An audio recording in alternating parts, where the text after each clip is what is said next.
할렐루야! 할렐루야! 지난 한 주간도 평안하셨습니까? 지난 한 주간도 행복하셨습니까? 3월의 첫 번째 주일을 맞이하게 되었습니다. 지난 2월 한 달은 조금은 짧은 그런 한 달이었습니다. 그러나 그것도 여러분들에게 평안함을 누리기에 충분한 시간이 되었기를 원합니다. 자, 그리고 이제는요, 정말 3월, 이제 봄이 가까이 왔습니다. 만물이 새로워지는 이번 봄에는 여러분들의 가정과 일터가 더욱더 생동감이 넘치고 활력이 넘칠 수 있기를 이 시간 주님의 이름으로 간절히 축원합니다. 자, 사업하시는 분들 이야기를 들어보면 올해도 참 어려운 한 해가 될 것 같다라고 이야기하지만 우리 생각해 보십시오. 힘들지 않았던 때가 언제가 있습니까? 다 매해가 힘들었죠. 자, 그런데 지내놓고 나니까 지나간 시간이 은혜 아니었던가요? 저는 그렇게 믿습니다. 자, 우리 옆에 있는 분들과 이렇게 인사합니다. 모든 것이 하나님의 은혜였습니다. 자, 우리 다시 한번 인사합니다. 3월에는 더 큰 은혜 누리시길 바랍니다. 그래요, 이제 3월이 됐고 봄이었습니다. 여러분들의 마음에도 희망의 봄들이 가득하시기를 주님의 이름으로 축원합니다. 지난 1월 15일 크리스찬니티 투데이라는 신문에 이런 기사가 있었습니다. 기사가 워낙 길어서 전문을 소개해 드릴 수는 없지만 기사를 줄여서 이야기하면 이러합니다. 작년 한 해, 그러니까 2023년이죠. 작년 한 해 약 5천 명의 기독교인이 신앙 때문에 살해를 당했다. 약 4천 명이 납치되었고 약 15,000여 개의 교회가 공격을 받거나 폐쇄당했다. 그리고 29만 5천 명 이상의 기독교인이 신앙을 이유로 가족으로부터 추방당했다. 전 세계적으로 약 3억 6,500만 명의 기독교인이 지금도 박해나 차별이 심한 국가에서 살아가고 있다. 이는 전 세계 인구, 기독교인 중에 7명 중에 1명꼴이며 아프리카의 경우 5명 중에 1명, 그리고 아시아의 경우 5명 중에 2명꼴이다 라는 기사였습니다. 참 놀랍죠? 아직까지도 박해를 받는 기독교인들이 있습니다. 아직까지도 신앙의 자유를 완전히 누리지 못하는 분들이 참으로 많습니다. 대체로 공산주의 국가나 아프리카, 그리고 이슬람이 세력을 잡은 나라들이 이 박해의 중심이 된다라고 말씀드릴 수 있습니다. 자, 그런데 이 매년 세계 기독교 박해 지수를 발표하는 이유가 있습니다. 박해를 받는 신자들에게는 우리가 당신들을 잊지 않고 기도하고 있습니다 라는 것을 깨닫게 해주고, 또 우리로 하여금 그들을 열심히 도울 수 있는 방법을 서로 모색해보고 서로 격려하기 위함이다 라는 겁니다. 우리가 할 수 있는 것이 기도밖에 없다라는 것은 참으로 안타깝습니다. 그러나 알고 기도할 수 있는 것도 하나님의 은혜다라고 생각을 해봅니다. 반대로 생각해보면 우리도 이렇게 평안한 나라에서 안전하게 믿음 생활을 할 수 있다는 것, 이것이야말로 큰 은혜 아니겠습니까? 바로 우리 믿음의 선조들, 그 수많은 박해와 그리고 순교를 이겨내고 얻은 종교적 자유입니다. 그러니 우리 모두가 더욱더 행복하게 누릴 수 있기를 이 시간 주님의 이름으로 간절히 축원합니다. 자, 우리 성경을 높이 들고요, 우리의 믿음을 고백합시다. 우리 믿음 가득한 목소리로 우리의 믿음을 고백하십니다. 우리 성경을 높이 들고 고백합니다. 저는 예수 믿어 구원받았습니다. 저는 예수 믿어 하나님 자녀 되었습니다. 저는 예수 믿어 천국 백성 되었습니다. 하나님께서 선물로 주신 오늘 하나님 말씀으로 가르침을 받습니다. 눈을 열어 죄의 법 안에 있는 놀라운 진리를 보고 깨닫게 하소서. 아멘으로 순종하여 하나님께 영광 돌리는 삶이 되게 하소서. 아멘. 고백한 대로 살아가시는 여러분들 되시기를 주님의 이름으로 축원합니다. 우리가 너무나도 잘 알고 있듯이 하나님은 모든 인간을 공평하게 창조하셨습니다. 남자나 여자나 인종에 상관없이 공평하게 창조하셨습니다. 그런데 인간이 범죄한 다음부터 인간 사회 속에는 이 불평등이라는 것이 찾아오기 시작합니다. 결국 인간의 범죄는 여성과 남성 사이에 불균형을 만들었고 인종과 인종 사이에 핍박을 만들어내는 그런 범죄를 저지르게 됩니다. 그러나 하나님이 인간을 보는 방식은 똑같습니다. 어느 누구나 다 똑같이 평등하게 보신다라는 것입니다. 그런데 어떻습니까? 우리가 인간이 인간을 대할 때 남성과 여성을 나누고 또 인종과 인종을 나누는 그런 차별이 있는 그런 시대를 살아가고 있는 것 아니겠습니까?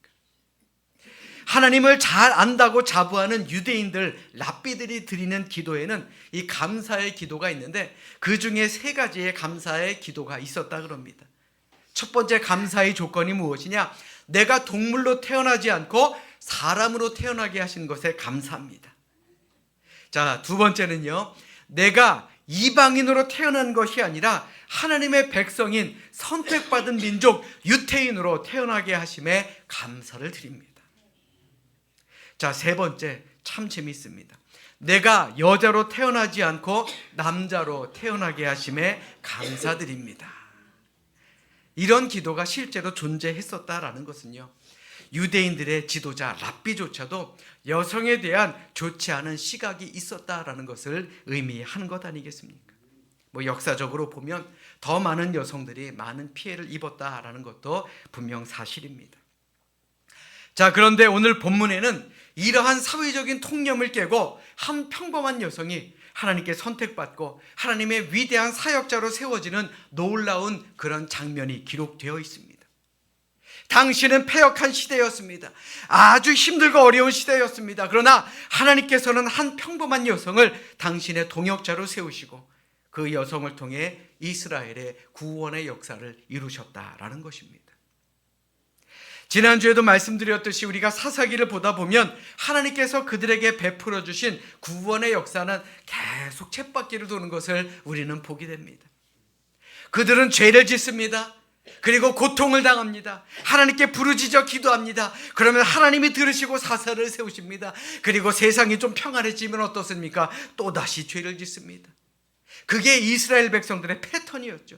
죄의 악순환이었다라고 여러분들에게 말씀드렸습니다.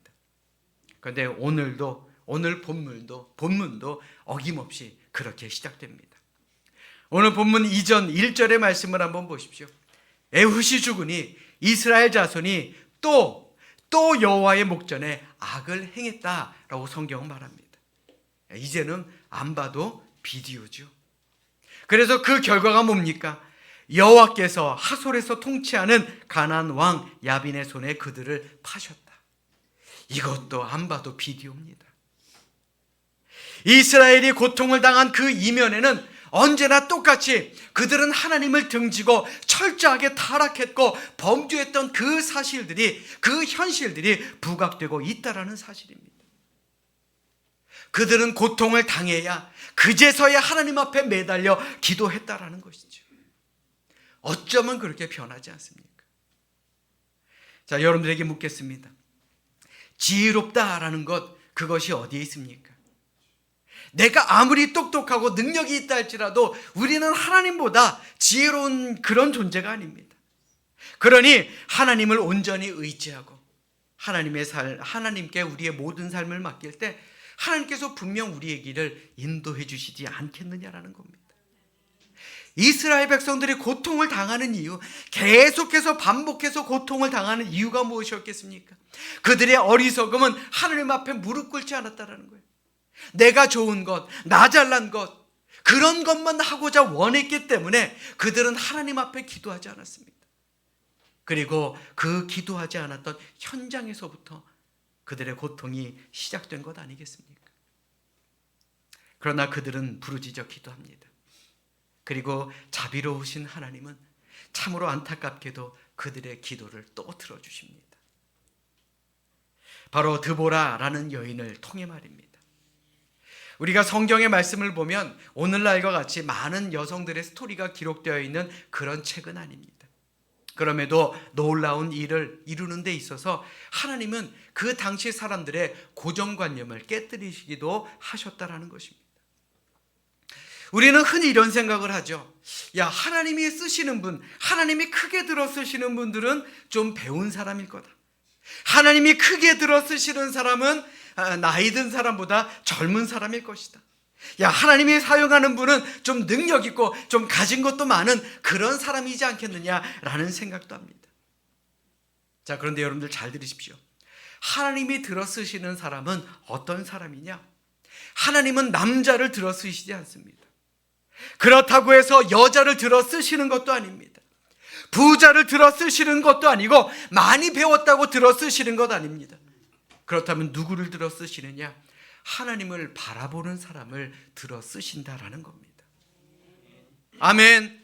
세상 바라보지 않고 하나님 바라보는 사람, 하나님을 철저하게 의지하고 하나님 앞에 무릎 꿇는 사람, 하나님은 그런 사람을 쓰신다라는 것입니다. 믿으시면 아멘. 자, 우리 스스로에게 한번 물어봅시다. 그렇다면 나는 과연 하나님 앞에 들어 쓰임을 받을 수 있는가 말입니다. 우리 성도들 중에도 그런 분들 계십니다. 아유, 목사님 죄송합니다. 제가 가진 게 없어서요. 아유, 목사님 죄송해요. 제가 능력이 없어서요. 제가 배운 게 없어서요. 여러분들 잘 들으십시오. 아무리 그 사람의 배경이 좋아도, 아무리 그 사람이 많이 배웠어도, 아무리 그 사람이 젊다고 해도 그 모든 것이 하나님을 바라보고 하나님 앞에 순종하지 않는 그런 상황이라면 그가 가지고 있는 능력은요, 하나님을 위해 쓰이지 않습니다. 오히려 악한 곳에 사용되고 말 뿐입니다. 여러분 한번 생각해 보십시오. 사도 바울이 주님 앞에, 예수님 앞에 무릎을 꿇기 전에 그가 가지고 있었던 그의 배경, 그의 학식, 그의 모든 능력, 이러한 모든 좋은 것들이 복음을 위해서 사용됐습니까? 아니지요. 절대 아닙니다. 그 모든 것들은 하나님을 대적하는데 악용되지 않았습니까? 중요한 것은 배경이 아닙니다. 중요한 것은 얼마나 많이 배웠느냐가 아닙니다. 얼마나 많이 가졌느냐가 아닙니다. 남자냐 여자냐가 아닙니다. 능력을 가진 것도 아닙니다. 정말 중요한 건 뭐냐? 우리가 하나님을 진짜로 바라보느냐, 얼마나 하나님 앞에 무릎을 꿇느냐, 얼마나 하나님의 말씀을 듣고 그 말씀에 순종하느냐, 여기에 달려있다라는 것입니다. 믿으시면 아멘. 자, 그런 사람들이요, 시대를 바꾸고, 그런 사람이 교회를 바꾸고, 그런 사람이 역사를 바꾼다라는 사실, 우리는 이것을 다시 한번 기억해야 할 줄로 믿습니다. 이스라엘 백성들의 기도를 들으신 하나님은 한 사람의 여성의 사사를 세우셨습니다. 오늘 본문 4절의 말씀 보십시오. 그때에 랍비도세 아내 여선지자 드보라가 이스라엘의 사사가 되었는데, 그러니까 성경에 굳이 랍비도세 아내라고 표현한 것은 이 드보라라는 여인이 특별하게 군사적이나 혹은 종교적이나 여러 가지 교육을 받은 혹은 지도자 수업을 받은 사람이 아니었음을 우리에게 말해주는 것입니다. 한마디로 평범한 가정주부였다라는 겁니다. 평범한 가정주부였던 사람이 이스라엘 백성들을 구원할 사사로 세워졌다라는 겁니다. 아까도 말씀드렸지만 성경은 고정관념을 깨는 하나님의 말씀이 담겨있는 책이다라고 그랬죠. 가장 패역한 시대였습니다. 사사시대, 가장 어두웠던 시대였습니다. 그러나 하나님은 여성을 들어서 쓰신 놀라운 일을 일으키신 것입니다. 사사 드보라가 약한 여성이다, 강한 여성이다, 그런 말 없습니다. 여성을 들어 사사로 사용하셨다라 그래서 야, 이게 정말 하나님의 놀라운 기적이다, 대서특필하지도 않습니다. 그저 담담하게, 그저 평범하게 사사 드보라가 세워졌습니다 라고 표현합니다. 왜요? 하나님은 하나님을 바라보는 사람, 하나님께 순종하는 사람, 하나님의 이 일을 할 만한 사람을 들어 쓰시기 때문에 그렇습니다. 여러분, 순종이 그만한 능력을 만들어냈다라는 것입니다. 자, 저 좀 보십시오. 자, 여러분들 스스로에게 한번 물어보십시오. 과연 나는 얼마나 하나님의 말씀에 순종하는지 말입니다. 당시 이스라엘 백성들 하나님을 누구보다도 잘 알고 있었습니다. 그런데 하나님의 말씀에 순종했을까요? 아닙니다. 그들은 오히려 하나님께 범죄했던 사람들입니다. 하나님의 말씀을 듣지도 않았고 자기가 원하는 대로 살았던 사람들입니다. 그들이 바랬던 것이 무엇입니까? 세상의 아름다움, 세상의 부유함, 철저하게 타락하고 철저하게 방종에 빠져 있었던 사람입니다. 그런 그들에게 하나님의 음성이 들렸겠느냐라는 것이죠. 그러니 다른 사람이 아닌 하나님의 말씀에 순종하는 사람, 평범한 가정주부 드보라를 사사로 들어 쓰신 것 아니겠습니까? 사무엘상 15장 22절에 하나님께서는 사무엘 선지자를 통해 순종하지 않았던 사울 왕에게 이 말씀을 전하라 라고 명령하셨습니다. 여호와께서 번제와 다른 제사를 그의 목소리를 청종하는 것을 좋아하심같이 좋아하시겠나이까? 순종이 제사보다 낫고 듣는 것이 숫양의 기름보다 나으니. 이는 오늘을 사는 우리도 마찬가지입니다. 하나님의 말씀에 순종하며 살아가시기를 주님의 이름으로 축원합니다. 성경 읽으십시오. 성경의 말씀을 읽다 보면요, 정말 알아지는 것들이 너무나 많습니다. 혹은 이 단위에서 선포되는 말씀 속에도 하나님의 음성이 들리기도 합니다. 여러분들에게 매일 보내드리는 매일 새벽 묵상 말씀, 그 안에서도요, 하나님의 뜻은 우리는 발견해낼 수가 있다라는 것입니다. 오늘 본문 속 드보라 선지자도 하나님의 말씀을 들은 그대로 전했습니다. 오늘 본문 6절의 말씀 보십시오. 이스라엘의 하나님 여호와께서 이같이 명령하지 아니하셨느냐? 너는 납달리 자손과 스불론 자손 10,000명을 거느리고 다볼 산으로 가라. 우리가 하나님의 말씀에 순종하면 정말 놀라운 일이 일어나게 됩니다. 오늘 7절 말씀 우리 한 목소리로 같이 읽도록 하겠습니다. 함께 읽습니다. 시작. 내가 야빈의 군대 장관 시스라와 그의 병거들과 그의 무리를 기손강으로 이끌어내게 이르게 하고 그를 내 손에 넘겨주리라 하셨느니라. 아멘. 이스라엘의 군사가 많아서 이긴 게 아닙니다. 그들이 정말 무기가 좋아서 이긴 게 아닙니다. 하나님께서로 순종하는 자에게 구원이라는 선물을 그들에게 주신다라는 겁니다. 그러므로 이 시간 진정으로 바라기는 말씀을 듣고 우리가 순종할 때에 분명 하나님께서는 하나님의 시간과 하나님의 방법으로 우리에게 더 큰 은혜와 복을 주신다라는 그런 믿음을 갖는 우리 모두가 될 수 있기를 주님의 이름으로 간절히 축원합니다. 자, 우리 따라서 합니다. 주님의 말씀에 순종합시다. 자, 다시 한번 따라서 합니다. 그러면 은혜를 받습니다. 예, 다른 것 없습니다. 하나님의 말씀, 내게 주시는 말씀에 순종해 보십시오. 하나님은 우리에게 풍요로운 은혜와 복을 더하여 주실 줄로 믿습니다. 자, 그런데 오늘 본문을 읽다 보면 조금은 흥미로운 구절을 우리는 발견할 수 있게 됩니다. 자, 오늘 본문 8절의 말씀 한번 보십시오. 바락이 그에게 이르되 만일 당신이 나와 함께 가면 내가 가려니와 만일 당신이 나와 함께 가지 아니하면 나도 가지 아니하겠노라 하니. 자, 이 말씀은요, 지금 전쟁터에 나가야 되는 이 바락이라는 남성이 자신에게 하나님의 말씀을 전해준 이 여성 드보라, 사사 드보라에게 간청을 하는 것입니다. 당신이 나와 함께 가주면요, 내가 가고요. 당신이 나와 안 갈 거면 저도 전쟁에 안 나가겠습니다. 한마디로 떼를 쓰고 있는 겁니다. 그런데 한번 상식적으로 생각해 보십시오. 이 반대가 되어야 되는 것 아닙니까? 강한 남자가 나가야 되는 것 아니겠느냐라는 것이죠.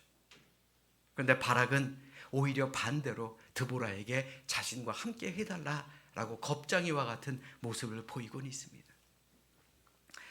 남자가 다 대장부는 아니더라고요. 그죠? 작년 우리 교회 지하 예배실에 희한하게 쥐가 나온 적이 있습니다. 그전까지 안 그랬는데 이제는 안 나와서 여러분들에게 말씀드리는 겁니다. 작년에만 6마리 잡았습니다. 그런 적이 없었는데 이게 식사를 시작하면서 얘네들이 배가 고팠나 봅니다. 자, 그런데 우리 교회 총여선교회장님이 쥐가 나왔다라는 말씀을 들으시고는 당신은 쥐가 무서워서 못 잡겠다고 저보고 잡아달라 그러는 거예요. 저도 쥐 무서워해요. 저도 쥐 싫어해요. 자, 그런데 담임 목사님 어쩔 수 없잖아요. 잡아야죠. 생각해보면 제가 남자라서 대장부라서 잡은 게 아닙니다. 교회를 치유해야 하는 목사기 때문에 남들 다 싫어하는 것 할 수밖에 없는 것 아니겠습니까? 아멘. 감사합니다. 물론 재밌으라고 여러분들에게 드린 말씀이죠. 자, 다시 본문으로 돌아오겠습니다. 진정한 남자다움은 하나님의 말씀에 철저하게 순종하며 드러나는 겁니다. 객기 부리는 것이 남자가 아닙니다. 바로 하나님의 말씀에 순종하는 것이 진정한 대장부입니다. 가정에서 아내에게 큰 소리 치는 것이 남자가 아니고요, 세상을 향해 호령할 수 있는 것이 남자입니다. 하나님을 가슴에 품고 하나님의 말씀에 순종하고 세상을 향해 외칠 수 있는 사람이 진짜 남자, 진정한 용사다라는 겁니다. 아멘. 여러분들 생각해 보십시오. 오늘 본문 속 바락이 겁이 나서 드보라에게 나와 같이 가달라고 했겠습니까? 저는 아니라고 봅니다. 드보라 사사가 하나님의 말씀을 들을 수 있고 하나님의 말씀을 전할 수 있는 사람이었기 때문에 나와 함께 가자라고 했던 것 아니겠습니까? 한마디로 오늘 본문의 이야기는 한 남자와 한 여자의 이야기가 아닙니다. 하나님이 함께 하시는 사람, 그리고 그 사람이 나의 동역자가 되느냐 아니냐, 이 문제다라는 겁니다. 그래서 저는 바락을 진정한 남자다라고 봅니다. 왜요? 자신의 무능함을, 자신의 약함을 인정할 줄 아는 그런 사람이었기 때문에 그렇습니다. 우리나라 사람들 IM 소리 참 잘 못하죠. 저도 잘 못합니다만은, 그러나 하나님 앞에 IM 소리를 할 수 있는 그 사람이 진짜 대장부 아니겠느냐라는 겁니다. 그 순종의 결과가 어땠습니까? 오늘 본문 이후의 말씀이지만 16절과 24절의 말씀 보십시오. 바락이 그의 병거들과 군대를 추격하여 하로셋 학고임에 이르니 시스라의 온 군대가 다 칼에 엎드러졌고 한 사람도 남은 자가 없었더라. 이스라엘 자손의 손이 가나안 왕 야빈을 점점 더 눌러서 마침내 가나안 왕 야빈을 진멸하여더라. 아멘. 사랑 여러분, 이스라엘 백성들의 무기가 뭡니까? 그것은 철저하게 하나님께 순종했던 사람들의 믿음이었습니다. 하나님의 말씀을 전하라고 해서 전했던 드보라 선지자와 하나님의 말씀이라고 한다면 내가 순종하고 드보라와 함께 하겠다라고 결심한 그 바락이 이스라엘을 승리하게 만든 무기였다라는 겁니다. 하나님은 그 믿음을 통해 역사하시는 겁니다. 자, 그렇다면 오늘을 사는 우리는 어떠합니까? 이 시대를 한번 생각해 보면요, 모든 것이 합리적이어야 인정되는 시대를 살아가고 있습니다.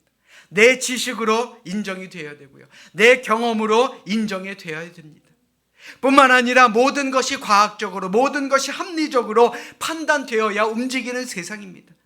그러다 보니 하나님의 말씀이 점점 구시대적인 것처럼 느껴지기도 합니다. 그런데 성경의 말씀을 잘 보십시오. 하나님은요, 우리의 상식을 넘어서는 그런 분이다라는 겁니다. 그러므로 우리가 믿음으로 꿈을 꾸고 믿음으로 행동하고 믿음으로 하나님의 시간을 기다릴 줄 안다면 하나님은 반드시 우리의 믿음을 보시고 일하시고 우리의 믿음대로 이루어 주실 줄로 믿습니다. 아멘. 제게는 그런 믿음이 있습니다. 우리 삼성교회가 모든 고난과 역경을 이겨내고 새로운 성전, 멋진 성전을 세울 수 있는 그러한 믿음 말입니다. 뿐만 아니라 참된 믿음의 용사들이 이 자리를 가득 메우고 더 귀한 하나님의 일을 하는 그 모습, 저는 그 모습을 꿈꾸고 있습니다. 믿음대로 될 줄로 믿습니다. 저 혼자 믿어서는 안 됩니다. 우리가 함께 믿어야 됩니다. 시대 탓하지 마세요. 능력 탓하지 마세요. 가장 중요한 건 뭐냐? 하나님의 말씀에 철저하게 순종하는 것입니다. 사랑 여러분, 오늘 말씀 중에 다른 건 다 잊어도 좋습니다. 특별히 쥐 이야기 잊으면 좋습니다. 그러나 이거 하나만큼은 잊어서는 안 됩니다. 교회는 한 사람의 영향력으로 움직이는 곳이 아닙니다. 담임 목사가 능력이 있다라고 해서 교회가 부흥하던가요? 아닙니다. 그리고 저는 그런 능력도 없습니다. 그렇다면 큰 회사의 회장님, 돈 많은 사람, 권력 많은 사람이 교회를 움직이던가요? 저는 그렇게 생각하지 않습니다.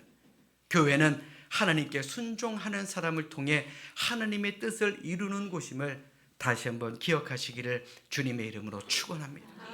하나님은 그런 사람을 통해, 순종하는 사람을 통해 당신의 역사를 완성해 나아가시는 분입니다. 믿으시면 아멘. 그러므로 이 시간 진정으로 바라기는 우리를 향하신 하나님의 뜻이 무엇인지를 기억하시고 하나님의 말씀에 순종하는 동역자들이 다 되어서 더 큰 하나님의 역사, 더 큰 비전을 이루어 나가는 우리 모두가 되시기를 이 시간 주님의 이름으로 간절히 축원합니다. 축원합니다. 기도하겠습니다.